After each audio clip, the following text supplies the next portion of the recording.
कि मोहम्मद से वफा तूने तो हम तेरे हैं, ये जहां चीज है क्या लोहो कलम तेरे हैं। आज ओआईसी का इजलास मेरे मुल्क में मुनक्कद हुआ। 57 मुस्लिम ममालिक में से अल्लाह ने मेरे वतन को ये इज्जत बख्शी कि वो इसकी मेजबानी कर सके, मगर बात मेजबानी से भी आगे बढ़ गई। आज जब मैंने इमरान खान को इस्लाम और मुसलमानों की हालत पर बोलते सुना तो सोच के गहरे समुद्र में डूब गया। आज अरब समेत तमाम मुस्लिम ममालिक के वज़रा और सरबराहान के सामने खड़ा शख्स इमरान खान किसी तौर भी एक आम अजमी नहीं लग रहा था। वो इस्लाम की तारीख का एक एक पन्ना खोलकर मुस्लिम दुनिया को झिंझोड़ रहा था। उसने कहा कि तस्लीम करना पड़ेगा 50 साल की ओआईसी मसला कश्मीर और मसला फलस्तीन पर फेल हो चुकी है। तस्लीम करें कि हमारी आवाज नहीं सुनी जाती।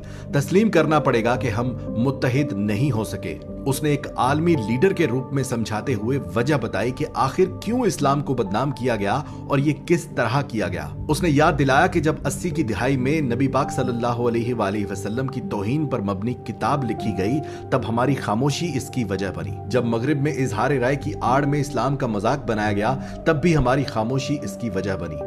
जब मगरिब ने इस्लाम को दहशतगर्दी और अमन पसंद जैसे दो ग्रुपों में तकसीम कर दिया, तब भी हमारी खामोशी ही इसकी वजह बनी। हमें एक जुबान में बोलना चाहिए था कि इस्लाम सिर्फ एक है, और वो है वो इस्लाम जो नबी पाक सल्लल्लाहु अलैहि वसल्लम का इस्लाम है, और वो अमन का दीन है। फिर उसने याद दिलाया कि फलस्तीन पर काबिज कुव्वतों के खिलाफ हमारे रिवायती एहतजाज ने मसला फलस्तीन को हल नहीं होने दिया। उसी रिवायती एहतजाज ने कश्मीर का मसला भी हल नहीं होने दिया। अक़वाम मुत्तहिदा में पाकिस्तान की इस्लामोफोबिया के खिलाफ करारदाद मंजूर होने पर मुबारकबाद पेश करते हुए इमरान खान ने कहा कि मगरिब के साथ सिफारती ताल्लुकात अपनी जगह, मगर जहां हमारे मुसलमानों के हकूक की बात हो वहां डरो मत, वहां मुत्तहिद हो जाओ, सब डट जाओ वरना कुछ नहीं हो सकेगा। उसने याद दिलाया कि 40 साल तक जंगी हालात का सामना करने वाले अफगानिस्तान को हम सब का फर्ज है कि मिलकर मुस्तहकम करें, क्योंकि जब तक वहां भूख अफलास रहेगी दहशतगर्दी खत्म नहीं हो सकती। फिर उसने मौजूदा इंसाफ की शक्ल को नंगा करके दिखाया। उसने कहा कि हमारी नाकामी की दूसरी वजह यह है कि हम सब मुल्क अपने निसाफ के निजाम को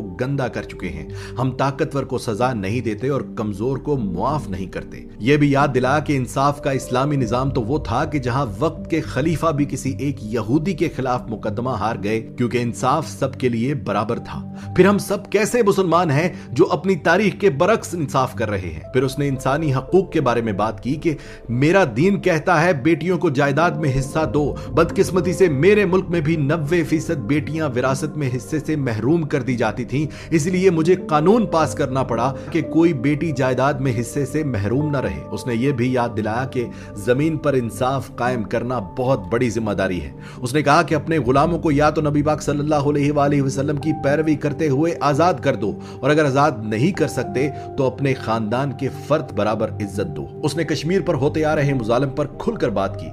उसने अक़वाम मुत्तहिदा में कश्मीरियों को दिए गए हकूक को पामाल करने पर भारत की सख्त मुजम्मत की। उसने बताया कि जिनीवा कन्वेंशन के तहत कश्मीर की तकसीम नहीं की जा सकती, उसके बावजूद वो कानून तोड़कर कश्मीर का स्टेटस तब्दील करके भारत ने सख्त गलती की। और जब तक हम 1.5 अरब मुसलमान एक आवाज होकर अपने जाती मुफादात को अलग रखकर अपने मुसलमानों के हकूक के लिए आवाज नहीं उठाएंगे, उन्हें आजादी नहीं मिल सकती। दोस्तों, पिछले 50 सालों में यही ओआईसी थी, यही मुस्लिम उम्मत थी, यही इजलास हो रहे थे, लेकिन यह पहली बार हुआ कि अक़वाम मुत्तहिदा में इस्लामोफोबिया के खिलाफ कोई करारदाद मंजूर हो सकी। यही पाकिस्तान था, यही असेंबलियां थी, यही वजीर थे, मगर यह पहली बार मुमकिन हुआ कि मुस्लिम ममालिक के सरबराहान को इन कड़वे मगर खरे अल्फाज में अपनी गलतियों और कमजोरियों का जायजा लेने के लिए कहा गया। मेरे वतन का सरबराह बोल रहा था और उसके अल्फाज के सहर में कैद तमाम मुस्लिम ममालिक उसकी गुफ्तगू सुन रहे थे।